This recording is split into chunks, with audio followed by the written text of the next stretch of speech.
যে পাশের দাদা বাবুরা নাকি আবেদন করেছে যে ডক্টর জাকির নায়েক বাংলাদেশে আসলে তাকে গ্রেফতার করে তাদের হাতে তুলে দিতে হবে। তো আমরা আবেদন জানাবো যে ডক্টর জাকির নায়েককে রাষ্ট্রীয় মেহমান হিসেবে বাংলাদেশে নিয়ে আসতে হবে। এবং আলহামদুলিল্লাহ রাজশাহী থেকে রংপুর আসা পর্যন্ত প্রশাসনের এনএসআই, সিটিএসবি, ডিজিএফআই সকলেই আমাদের সাথে সহযোগিতাপূর্ণ ব্যবহার করেছে এবং এখনও আলহামদুলিল্লাহ সহযোগিতাপূর্ণ ব্যবহার করছে। আমরা সকলের শুকরিয়া আদায় করি। আর তাদের সহযোগিতাপূর্ণ ব্যবহার আরও বেড়েছে, তার কারণ হচ্ছে আমাদের পার্শ্ববর্তী দেশে আল্লামা ইবতিসাম ইলাহি জহিরের আশায় বিভিন্ন উদ্ভট মিথ্যা নিউজ তারা প্রপাগান্ডা প্রচার করতেছে। আমরা আহলে হাদিসরা, আমি মনে করি যে বাংলাদেশের সবচেয়ে নিরীহ দাওয়াতি কাজ করে হচ্ছে আহলে হাদিস এবং সালাফিরা। মানুষ অভিযোগ করে যে আহলে হাদিসরা নাকি রাজনীতি করে না। কেন রাজনীতি করে না সেটা নিয়ে অভিযোগ করে, অথচ সামান্য একজন আহলে হাদিস আলেম বাংলাদেশে এসে বক্তব্য দিচ্ছে, সেটা নিয়েই কী রকমের তোলপাড় চলতেছে তা ভাষায় প্রকাশ করার নয়। তাহলে আহলে হাদিসদের দাওয়াতের মধ্যেই রাজনীতি লুকিয়ে আছে। আমাদের যে প্রধান অতিথি আছেন, তো ওনার মাধ্যমে কিন্তু এই প্রোগ্রামটা হচ্ছে। আপনি একটু বলবেন? আচ্ছা, 2 মিনিট আপনারা, আমিও যদিও বক্তব্য দ্রুত শেষ করে দিব, আপনারা এক কাজ করেন ভাইজান, আমার বক্তব্য আমি দ্রুত শেষ করব, আপনারা শেখ আব্দুর রাজ্জাক বিন ইউসুফকে নিয়ে আসেন, তাহলে উনি আর ফাঁকে কথা বলতে পারবে, দেরি হবে না। জি, তো আল্লামা ইবতিসাম ইলাহি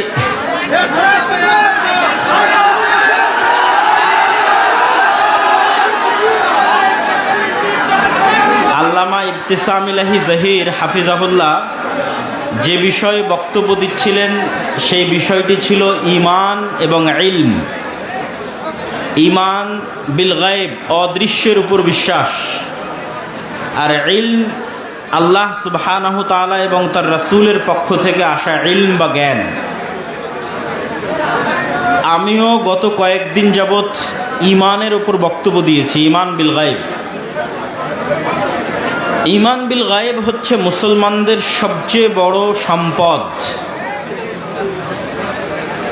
আর ঈমান বিল গায়েব না থাকলে মুসলমানেরা সবচেয়ে দুর্বল। কয়েকটা উদাহরণ দিই আপনাদের সহজভাবে বোঝার জন্য।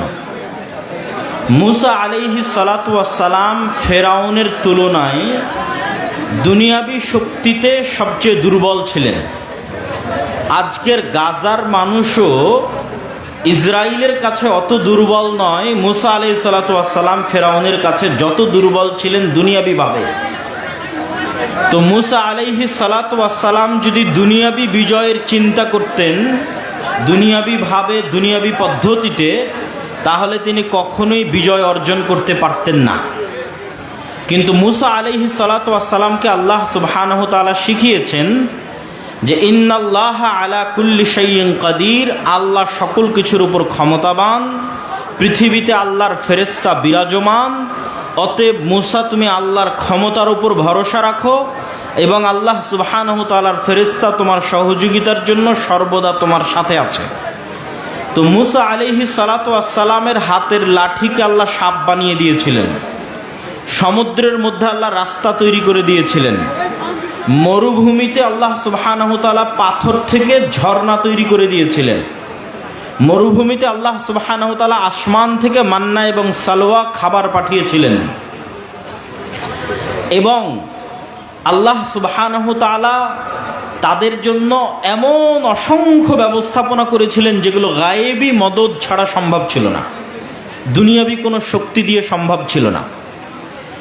ঠিক তেমনি আমরা যদি মুহাম্মদ সাল্লাল্লাহু আলাইহি ওয়াসাল্লাম, আবু বকর, ওমর, উসমান, আলী রাদিয়াল্লাহু তাআলা আনহুম এদের জীবনী দেখি, খালিদ বিন ওয়ালিদ, আমর ইবনে আল আস এদের জীবনী দেখি, তাহলে তৎকালীন বিশ্বের রোমান সাম্রাজ্য এবং পারস্য সাম্রাজ্যের তুলনায় দুনিয়াবি শক্তির দিক থেকে আজকের মুসলমানদের তুলনায় শতগুণ দুর্বল ছিল আবু বকর, ওমর, উসমান, আলী রাদিয়াল্লাহু তাআলা আনহু। আজকের মুসলমানেরা আমেরিকা এবং ইসরায়েলের তুলনায় যত দুর্বল, মুহাম্মদ সাল্লাল্লাহু আলাইহি সাল্লাম এবং তার সাহাবীরা রোমান এবং পারস্য সাম্রাজ্যের তুলনায় তার চেয়ে শতগুণ বেশি দুর্বল ছিলেন। তাহলে তখনকার মুসলমানেরা বিজয় অর্জন করলো, এখনকার মুসলমানেরা মাজলুম কেন? কারণ কি? মুসা আলাইহিস সালাতু ওয়াস সালাম বিজয় অর্জন করলো, আজকের মুসলমানেরা মাজলুম, কারণ কি? কারণ একটাই, যে খালিদ ইবনুল ওয়ালিদ, আমর ইবনুল আস, আবু বকর, ওমর, উসমান, আলী রাদিয়াল্লাহু তাআলা আনহুম এরা গায়েবের উপর ইয়াকিন রাখতেন। কেমন ইয়াকিন? দুই একটা ঘটনা শোনাই। গায়েবের একটা বড় বিষয় হচ্ছে ফেরেশতা। দুই একটা হাদিস শোনাই ফেরেশতাদের সম্পর্কে। একদিন এক সাহাবী যুদ্ধ করছে, তো দুই পাশে দুইজন সাদা ধবধবে পোশাক পরিধান করে তারাও যুদ্ধ করছে। সাহাবী বলছে, আমি এদেরকে পূর্বেও কোনোদিন দেখিনি, পরেও কোনোদিন দেখিনি। রাসূল সাল্লাল্লাহু আলাইহি ওয়াসাল্লামের সামনে যখন বর্ণনা দেওয়া হলো, তিনি বললেন, এরা ছিল জিবরাইল আর মেকাইল, আল্লাহ পাঠিয়েছিলেন যুদ্ধ করার জন্য। আল্লাহু আকবার। উহুদের যুদ্ধে হানজালা রাদিয়াল্লাহু তাআলা আনহু শহীদ হয়েছে। তিনি বাসর ঘর থেকে বের হয়ে যুদ্ধের মাঠে গেছিলেন। রাসূলুল্লাহ সাল্লাল্লাহু আলাইহি ওয়াসাল্লামকে সাহাবীরা বললেন, তাকে গোসল দেওয়াতে হবে। রাসূল সাল্লাল্লাহু আলাইহি ওয়াসাল্লাম উত্তরে বললেন, তাগসিলুহুল মালায়েকা, ইতিমধ্যেই ফেরেশতারা তাকে গোসল দেওয়া সম্পূর্ণ করেছে। আল্লাহু আকবার। খন্দকের যুদ্ধে রাসূল সাল্লাল্লাহু আলাইহি ওয়াসাল্লাম যুদ্ধ শেষ করে অস্ত্র রেখে গোসল করতেছেন। গোসল শেষ হয়ে বের হয়ে দেখছেন জিবরাইল আলাইহিস সালাতু ওয়াস সালাম এসে উপস্থিত। তিনি বলছেন, আপনি অস্ত্র রেখে দিয়েছেন, আমরা তো অস্ত্র রাখিনি। তো কেন তোমরা অস্ত্র রাখনি? তো মদিনায় অবস্থান করা তিনটা ইহুদি গোত্র, বানু কুরাইজা, বানু কায়নুকা, বানু নজির, তারা মুহাম্মদ সাল্লাল্লাহু আলাইহি ওয়াসাল্লামের সাথে লিখিত চুক্তিবদ্ধ ছিল যে মুহাম্মদ সাল্লাল্লাহু আলাইহি ওয়াসাল্লামকে তারা সহযোগিতা করবে। কিন্তু খন্দকের যুদ্ধে তারা গাদ্দারি করেছে, মুনাফিকি করেছে। তো জিবরাইল বলছে, শুধু কাফেরদের পরাজয় নয়, মদিনার মধ্যে থাকা মুনাফিকদেরকেও শেষ করতে হবে, তাদেরকেও মদিনা থেকে বের করে দিতে হবে, তাদের শাস্তি বাস্তবায়ন করতে হবে, গাদ্দারির শাস্তি। তো আনাস রাদিয়াল্লাহু তাআলা আনহু বলছে, রাসূল সাল্লাল্লাহু আলাইহি ওয়াসাল্লাম আমাদেরকে বললেন, চলো আমরা বের হই। জিবরাইল বের হতে বলছে। তো যখন সাহাবীরা বানু কুরাইজা, বানু কায়নুকা, বানু নজির গোত্রের দিকে অভিযান পরিচালনার জন্য বের হলেন, তখন তারা তাদের সামনে জিবরাইলের ঘোড়সওয়ার বাহিনীর উড়ন্ত ধুলা দেখতে পাচ্ছিলেন। বলেন আল্লাহু আকবার। আনাস রাদিয়াল্লাহু তাআলা আনহুর বর্ণনা যে তারা নিজেরা দেখছিলেন জিবরাইলের বাহিনীর উড়ন্ত ধুলা। একদিন রাসূল সাল্লাল্লাহু আলাইহি ওয়াসাল্লাম মসজিদে নববীতে বসে আছেন, একজন ব্যক্তি আসলো। ওমর রাদিয়াল্লাহু তাআলা আনহু বলছেন, মদিনার কেউ তাকে চিনে না, আর সফরের কোনো চিহ্ন নাই। জিজ্ঞেস করছে, ইসলাম কাকে বলে, ঈমান কাকে বলে, ইহসান কাকে বলে, কিয়ামত কখন হবে।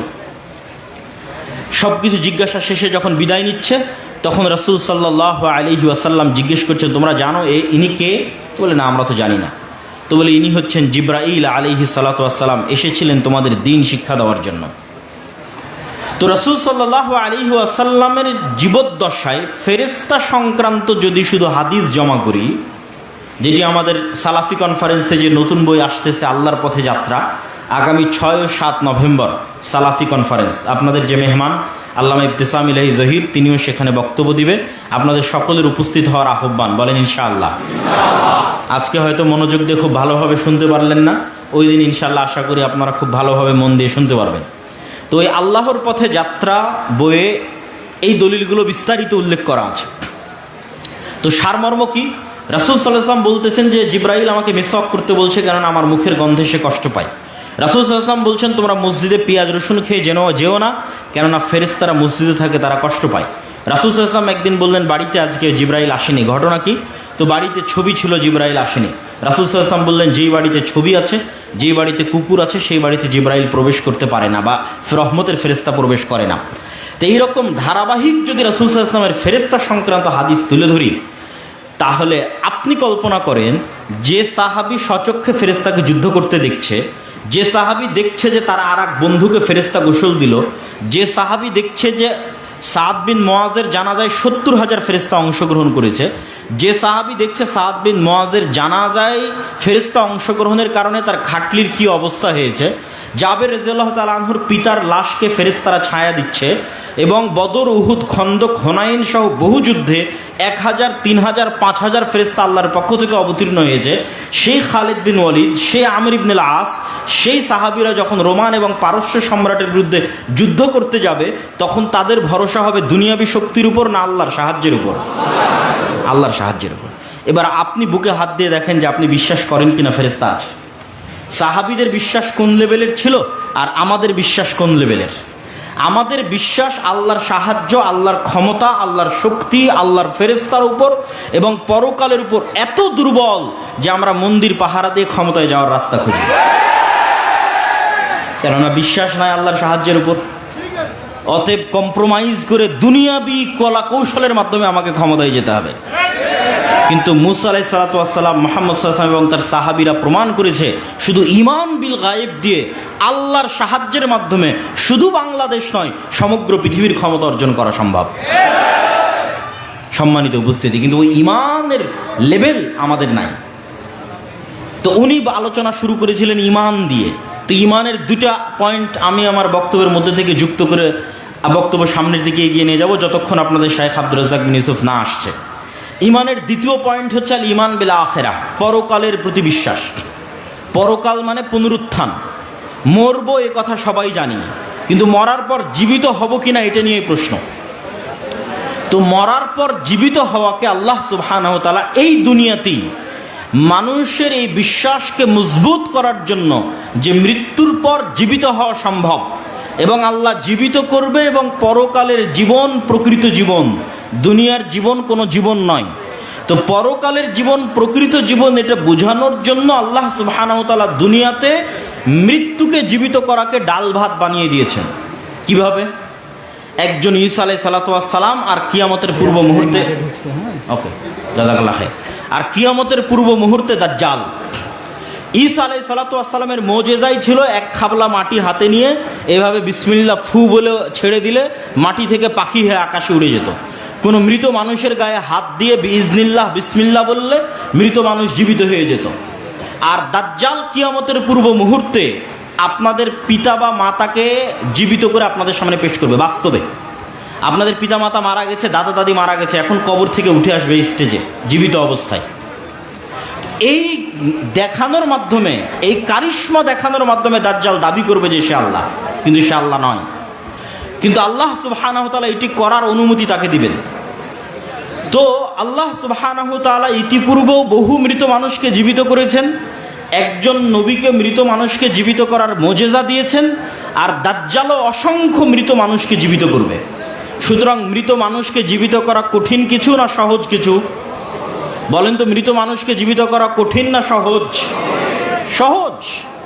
এতক্ষণ আলোচনায় কি বুঝলেন? সহজ। ঈসা আলাইহিস সালাতু ওয়াস সালাম সকাল সন্ধ্যা মৃতকে জীবিত করত, আর দাজ্জাল সকাল সন্ধ্যা মৃতকে জীবিত করবে। অতএব আপনি যে মৃত্যুবরণের পর জীবিত হবেন এটা অতি সহজ। মানুষই আপনাকে জীবিত করতে পারে। ঈসা আলাইহিস সালাম জীবিত করতে পারে, দাজ্জাল জীবিত করতে পারে আল্লাহর অনুমতিতে। তো আল্লাহ তো পারবেই। অতএব মৃত থেকে আমরা জীবিত হবই। অতএব পরকালের জীবনের প্রতি আমাদের বিশ্বাস এবং ভরসা থাকতে হবে অগাধ।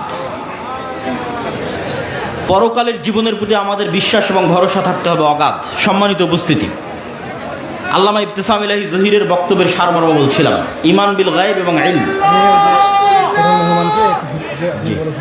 আমি বলে সুযোগ করে দিচ্ছি, আপনারা একটু হইচই করবেন না। জি, আপনারা হইচই করবেন না। আমার বক্তব্য শেষ হলে শাইখ আব্দুর রাজ্জাক বিন ইউসুফের বক্তব্যের আগে একজন প্রধান মেহমান আছে, তিনি অনেকক্ষণ থেকে অপেক্ষায় আছেন, তার সম্মানটা আপনারা রক্ষা করবেন। উনি 2 মিনিট কথা বলবে। তো আমার বক্তব্যের শেষের দিকে এসে আপনাদের প্রতি উদাত্ত আহ্বান যে আমরা তো আজকে এসেছি, হয়তো গত বছরে এসেছিলাম, আবার কবে আসা হবে আল্লাহ সুবহানাহু ওয়া তাআলা ভালো জানেন। কিন্তু আমাদের লিখিত পত্রিকা প্রতি মাসে আপনাদের কাছে আসার ব্যবস্থা করে। আমি প্রতি মাসে মাসিক আল ইতিসামে 3টা প্রবন্ধ লিখি, একটা সম্পাদকীয় লিখি, একটা মিন্নাতুল বাড়ি 3য় খণ্ড লিখি, আর একটা এমনি যে কোনো বিষয়ে প্রবন্ধ লিখি, প্রতি মাসে 3টা। তাহলে আমি প্রতি মাসে লিখতেছি, আপনি সেটাকে মূল্যায়ন করতেছেন না, অথচ এটা তো বছরে একবার আপনার সাথে সাক্ষাৎ হবে কি হবে না তাও গ্যারেন্টি নাই। কেন সারা বাংলাদেশের 64 জেলার অসংখ্য উপজেলায় যদি যাওয়া শুরু করি, কোনোটা না কোনোটা মিস যাবেই, বাদ যাবেই। কিন্তু যদি মাসিক আল ইতিসাম নিয়মিত নেন তো ওখান থেকে আপনি জ্ঞান অর্জন করতে পারবেন। এবং আপনাদের অঞ্চলে যদি আমাদের দাওয়ায়ে ইলাল্লাহর অধীনে মক্তব পরিচালিত হয়, তাহলে আমরা কোনো না কোনোভাবে আপনাদের সাথে কানেক্টেড আছি। আপনাদের এই উত্তরাঞ্চলেরই বেশি মক্তব আমরা চালাই, প্রায় 600টা মক্তবের বলা যায় 400 থেকে 500টা মক্তব উত্তরাঞ্চলেরই। এবং এই 600 মক্তবের শিক্ষকেরা এই অঞ্চলগুলো থেকে রাজশাহীতে গিয়ে ট্রেনিং নিয়ে তাদের থাকা খাওয়া যাতায়াত খরচ, মক্তবের শিক্ষার্থীদের বই পুস্তক ফ্রি বিতরণ করে তারপরে মক্তবগুলো চলতেছে। আর এখন ওই মক্তবের জাতীয় পর্যায়ে প্রতিযোগিতা আয়োজন হচ্ছে, যেটা টিভি চ্যানেলে প্রচারিত হবে রমজান মাসে। যেটার প্রায় খরচ 50 লক্ষ টাকার বেশি। কিভাবে হবে সেটা আমি এখনও জানি না। আল্লাহ সুবহানাহু ওয়া তাআলার উপর ভরসা এবং আস্থা যে তিনি ব্যবস্থা করবেন ইনশাআল্লাহ। কিন্তু এটা বাংলাদেশের প্রথম কোনো রিয়েলিটি শো হবে মক্তবকে কেন্দ্র করে। তো আমরা আপনাদের গ্রামে যে মক্তব পরিচালিত হচ্ছে ওইটাকে মূল্যায়ন করতে চাই, কিন্তু আপনি সেটাকে মূল্যায়ন করছেন না। অথচ যাতায়াত খরচও বলছে আমরা দিব, বই পুস্তকও আমরা দিব, ট্রেনিংয়ে আমরা দিব। যে প্রতিযোগিতাগুলো সারা বাংলাদেশে হচ্ছে এটাও আমরাই গিয়ে গিয়ে প্রতিযোগিতা আয়োজন করতেছি। অতএব আপনাদের প্রতি উদাত্ত আহ্বান থাকবে যে আল জামিয়া সালাফিয়ার সাথে আর দাওয়া ইলাল্লাহর সাথে এই অস্থায়ী বছরে একবার সাক্ষাতের সম্পর্ক এটা নয়, স্থায়ী সম্পর্ক প্রতিষ্ঠিত করেন। আপনাদের যদি দ্বীনী শিক্ষা প্রতিষ্ঠান থাকে, আল জামিয়া সালাফি আমরা দাবি করতে পারি বর্তমান বাংলাদেশে সৌদি আরব, পাকিস্তান, ভারত থেকে সবসময় আলেম ওলামা আসছে, দার্স দিচ্ছে। এটি একটি আন্তর্জাতিক মানের শিক্ষা প্রতিষ্ঠানের মানদণ্ড দাঁড় করানো হলে জামিয়া সালাফিয়া টপ 10 টপ 5-এর মধ্যে থাকবেই, শিক্ষার মানে থেকে শুরু করে সকল দিক থেকে। তো জামিয়া সালাফিয়ার সাথে সম্পৃক্ত হওয়া আর দাওয়া ইলাল্লাহর মক্তবের সাথে সম্পৃক্ত হওয়া এবং মাসিক আল এতেসামের এজেন্ট এবং গ্রাহক হওয়া, এগুলো হচ্ছে আমাদের সাথে সবসময় যোগাযোগ রাখার মাধ্যম। তো এই আমাদের এই লেখনীগুলো, আমাদের বই পুস্তকগুলোকে মূল্যায়ন করবেন, কেননা আমাদের কথা, আমাদের জ্ঞান, আমাদের দাওয়াত সবই বইয়ের মধ্যে লেখা আছে। এই একদিনের সম্পর্ক আমরা চাই না, স্থায়ী সম্পর্ক চাই। আল্লাহ সুবহানাহু ওয়া তাআলা কবুল করুক, আল্লাহুম্মা আমিন।